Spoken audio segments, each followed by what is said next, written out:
to let overseas people, yeah, encourage people to visit Cambodia. Yeah, yeah, yeah. This is depend on the managerial system of the government. Yes, he assign cleaners to clean, and we educate people to clean. Okay. Neat, very tidy បាទគឺស្អាតបាទបើន័យថា clean បាទអញ្ចឹងការរៀបចំយើងនៅឆ្នាំនេះគឺល្អមែនទែនបាទល្អបាទសម្រាប់ការកំសាន្តរបស់ប្រជាជនយើងក៏ដូចជាភ្ញៀវអន្តរជាតិផងដែរបាទអញ្ចឹងកុំឲ្យខាតពេលយូរយើងបន្តដំណើរតិចទៀតទៅហើយយើងធ្វើដំណើរទៅកន្លែងញ៉ាំកាហ្វេបងប្អូនបាទមិញមិនដឹងថាញៀវគាត់និយាយមកយើងស្ដាប់ចាប់សលេងបានច្បាស់អត់ទេក៏ប៉ុន្តែខ្ញុំថាចាប់បានបងប្អូនបាទឥឡូវយើងបន្តទៅវិញបាទបងប្អូនឥឡូវយើងបានមកដល់សួនរីកដំណាក់បាទបងប្អូនគឺបងប្អូនឃើញនៅក្រៅក្នុងខ្ញុំនេះហើយគឺមានការរៀបចំកម្មវិធីអង្គរសង្ក្រាន្តបាទដោយសារម្សិលមិញនេះខ្ញុំបានទៅខាងផ្នែកខាងមុខអង្គរវត្តបាទអង្គរតូចហ្នឹងគឺមានគេរៀបចំជាផ្ទះថ្នោតជាស្ពានហើយមានការដាក់តាំងទូកថ្នោតណាបាទហើយកម្មវិធីអង្គរសង្ក្រាន្តយើងឆ្នាំនេះគឺឈានចូលមកដល់ដែរបងប្អូនកម្មវិធីបុណ្យចូលឆ្នាំប្រពៃណីជាតិណាបាទនៅក្នុងឆ្នាំម្សាញ់ហ្នឹងបាទឥឡូវនេះខ្ញុំនាំបងប្អូនចូលទៅខាងក្នុងដើម្បីទេសនាទស្សនភាពខ្លះៗនៃការរៀបចំកម្មវិធីអង្គរសង្ក្រាន្តបងប្អូនបាទនេះបងប្អូនឃើញបាទកន្លែងនេះគឺគេរៀបចំដាក់ថ្នោតទៅអញ្ចឹងបាទឥឡូវបងប្អូនចូលទៅទេសនាដល់គ្នាបាទយើងបងប្អូនឃើញនេះគឺគេរៀបចំដាក់ស្លឹកថ្នោតធ្វើជារបងអញ្ចឹងទៅបាទហើយមានបូបាទមានអីចឹងបាទមានការកងោកបាទនៅកន្លែងនេះគឺជាសួនមួយដែលគេរៀបចំទុកសម្រាប់ជនសាធារណៈបាទមិនថាជាភ្ញៀវជាតិនិងអន្តរជាតិទេបាទជាកន្លែងកម្សាន្តមួយដែលល្អបាទស្រស់ស្រាយបាទហើយយើងមានផ្ទាំងធ្វើពីកន្ទេលបាទកន្ទេលស្អីបងប្អូនថាជាស្លឹកស្លឹកអញ្ជែកបងប្អូនអញ្ជែកបាទគឺគេធ្វើដាក់កន្ទេលផ្ទាំងមិនដឹងគេដាក់រូបអីខ្លះទេបងប្អូនបាទហើយយកដឹងពីគោលបំណងនៃការរៀបចំគេដាក់អីខ្លះអញ្ចឹងណាបាទហើយនេះបងប្អូនស្អាតមែនទែនបាទហើយនៅនេះគឺសម្បូរសត្វជ្រឹងបាទមានតាំងពីឃ្មុំទៀតបាទយើងដើរមកឆ្នោតនេះទៅបងប្អូននេះហើយចេញពីនេះយើងទៅញ៉ាំកាហ្វេស្បូវបាទជាកាហ្វេមួយដែលគេរៀបចំដាក់ស្មុកដាក់អីចឹងណាបាទបងប្អូននេះមើលកន្លែងនេះបាទយើងមានបូមានអីចឹងណាបាទរៀបចំនៅកន្លែងនេះច្រើនបាទហើយនៅកន្លែងនេះគឺដើមពូបាទគេប្រឡប់ទៅឈឹងបាទអ្នកហាត់ប្រាណនេះមកនេះបានអូខេមួថ្នោតយើងមួមានរត់បងអានេះរៀបដាក់នេះហីដាក់ឧបករណ៍ឲ្យយកទៅអង្គរទៅកន្លែងផ្ទះថ្នោតហ្នឹងយើងរៀបទៅយើងដាក់ឧបករណ៍នេះឯងបាទហើយនេះដាក់ទ្រូកប៉ោងដាក់អីទ្រូនេះបើដាក់យកទៅនេះស្រាប់បានមែនតើនេះអរគុណច្រើនបងបាទយើងរៀបចំនេះបងប្អូននេះកន្លែងនេះគេរៀបចំនេះអូអានេះរៀបចំយកជាអចិន្ត្រៃយ៍ទៅហើយបាទកន្លែងនេះបាទហើយជាផ្សារបាទវាកន្លែងលក់ដូរអីមួយយ៉ាងបាទបងប្អូនបាទបងប្អូនមើលទៅលើនេះគឺមានសត្វជ្រឹងបាទសត្វជ្រឹងច្រើនមែនបាទហើយយើងរៀបចំឆ្នាំនេះគឺសប្បាយបងប្អូនបាទមានពេលទៅមកលេងមកកំសាន្តនៅកន្លែងនេះបាទបងប្អូនគឺមានបាញ់ទឹកបាញ់អីបាទបាត់ម្សៅអីចឹងណាបាទយើងមកឲ្យតិចបាទមានច្រើនណាស់បងកន្លែងបាទនេះហនុមានវ៉ាមើលចិត្តមកវ៉ាវបា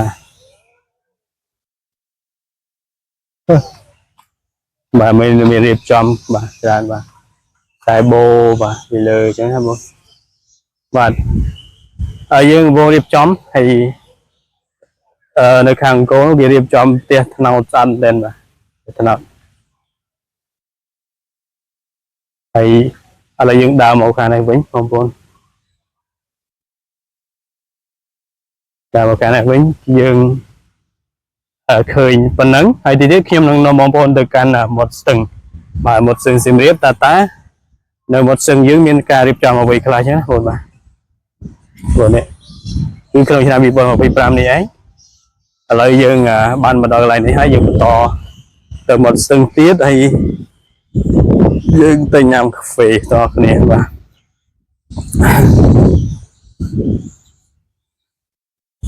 ការចម្ប៉ាបាទយើងរៀបចំទៅតាមស្ថានភាពមួយចំនួនគេរៀបចំចឹងដែរបាទតែខាងសសយកកដូចជាក៏រៀបចំសៀមរាបសង្ក្រានបាទសៀមរាបសង្ក្រានវាដាក់ផ្លែរបស់គាត់ទៅតាមដើមឈើបាទហើយទៀតយើងទៅកាន់មាត់ស្ទឹងដល់គ្នាដើម្បីទេសនាទេសភាពមាត់ស្ទឹងបាទហើយយើងនឹងភ្ជាប់ដំណរវីដេអូនេះចែកជូនបងប្អូននៅខាងមាត់ស្ទឹងសៀមរាបបាទយើងមិនចាញ់ខេត្តផ្សេងទេណាតែឡែកខេត្តផ្សេងក៏មានការរៀបចំពិធីរបស់ខ្លួនរៀងខ្លួនហ្នឹងណាបងប្អូនបាទនេះយើងមើលទស្សនវិជ្ជាមួយជុំបាទនេះនៅបឹងកាឡូបាទស៊ូនព្រះរាជដំណាងណាបាទនៅបឹងកាឡូបាទការចម្ប៉ាការចំបៃបាទចំបៃធ្លាក់ពេញគល់បាទបងប្អូនបាទអេមបាទអេមបងប្អូននេះបាទអញ្ចឹងខ្ញុំបន្តដំណើរទៅខាងមាត់ស្ទឹងទៀតបាទអញ្ចឹងបងប្អូនចាំជួបគ្នានៅមាត់ស្ទឹងបន្តិចទៀតនេះបាទយើងផ្ដិតយកទេសភាពទិដ្ឋភាពថ្មីបាទនេះបងប្អូនបាទនៅដងស្ទឹងនេះគឺរៀបចំកម្មវិធីសង្ក្រាន្តឆ្នាំថ្មីនេះគឺស្អាតមែនទែនបាទមានរូបទង់ជាតិព្រះរាជាណាចក្រកម្ពុជាបាទផ្លាករបស់សសយកបាទហើយមានការដាក់តាំងអង្គរត់នឹងរត់បងប្អូនយើងដាក់តាំងរត់បាទមានសំណាញ់នៅខាងលើនេះសំណាញ់បងប្អូនបាទហើយយើងចងទៅបងប្អូនបាទចងមកអេមទៅបងប្អូនបាទកន្លែងនេះស្អាតមែនទែនបាទយើងរៀបចំ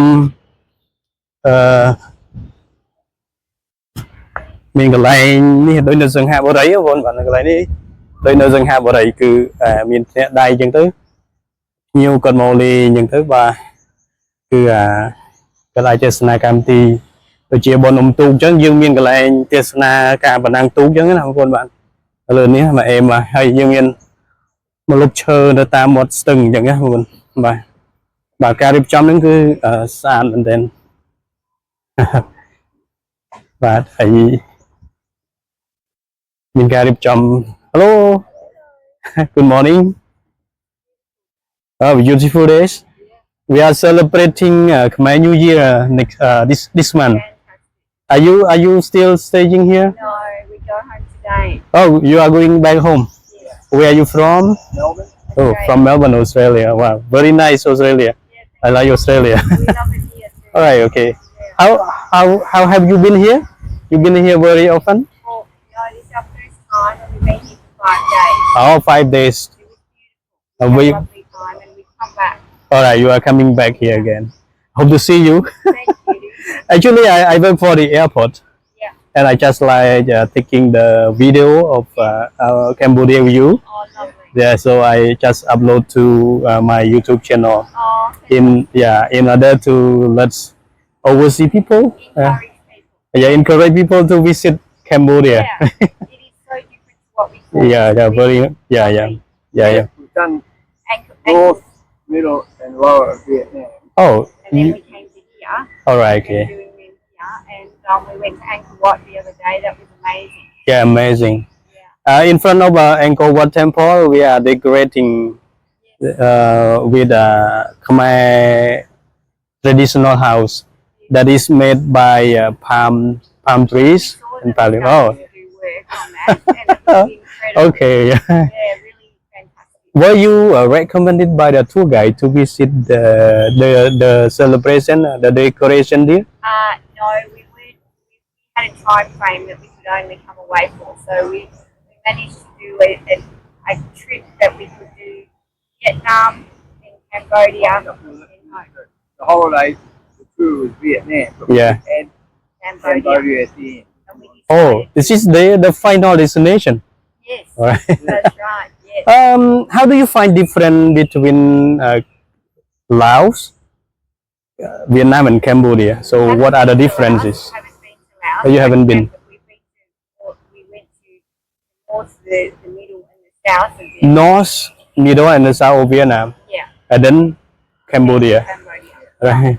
What is the difference? Even the climate condition. I reckon this is tidier. Thai.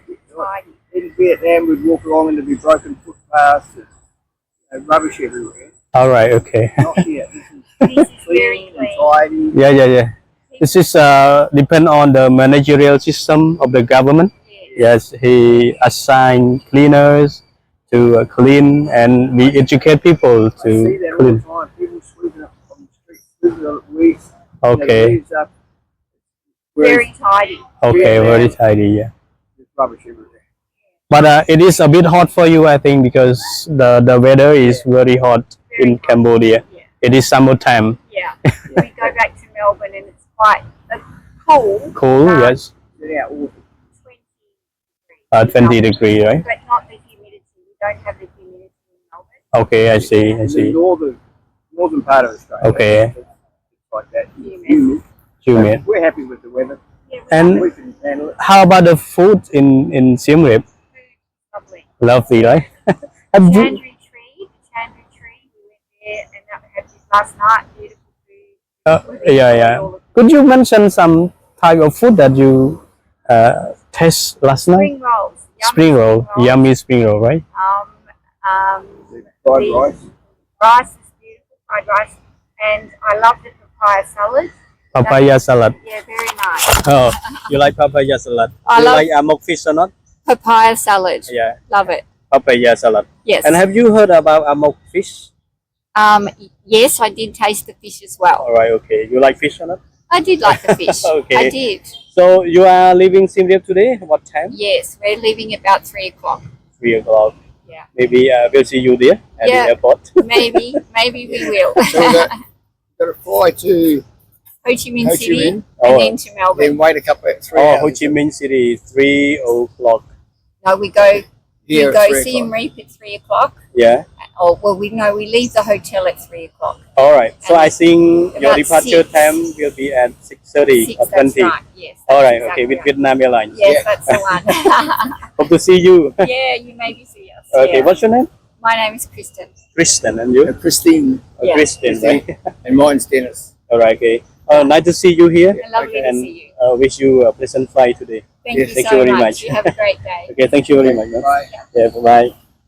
អូខេជាបទគាត់បានមកលេងនៅសៀមរាបនេះគឺគាត់រីករាយជាមួយនឹងការរៀបចំរបស់ប្រជាជនយើងគាត់ថា very neat very tidy បាទគឺស្អាតបាទមានន័យថា clean បាទអញ្ចឹងការរៀបចំយើងនៅឆ្នាំនេះគឺល្អមែនទែនបាទល្អបាទសម្រាប់ការកំសាន្តរបស់ប្រជាជនយើងក៏ដូចជាភ្ញៀវអន្តរជាតិផងដែរបាទអញ្ចឹងកុំឲ្យខាតពេលយូរយើងបន្តដំណើរទៅទៀតទៅហើយយើងធ្វើដំណើរទៅកន្លែងញ៉ាំកាហ្វេបងប្អូនបាទមិញមិនដឹងថាញៀវគាត់និយាយមកយើងស្ដាប់សលេងបានច្បាស់អត់ទេក៏ប៉ុន្តែខ្ញុំថាចាប់បានបងប្អូនបាទឥឡូវយើងបន្តទៅវិញយើង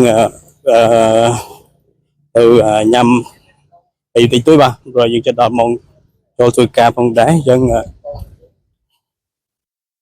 អូខេដើរទៅរកម៉ូតូវិញមកឆ្លៀតក្នុងឱកាសនេះផងដែរគឺយើងដាក់បញ្ចាំងចុចជូនបងប្អូនបានបន្តទេសនាយើងទៅបាទកន្លែងនេះខ្យល់ការបរិសុទ្ធមែនទែន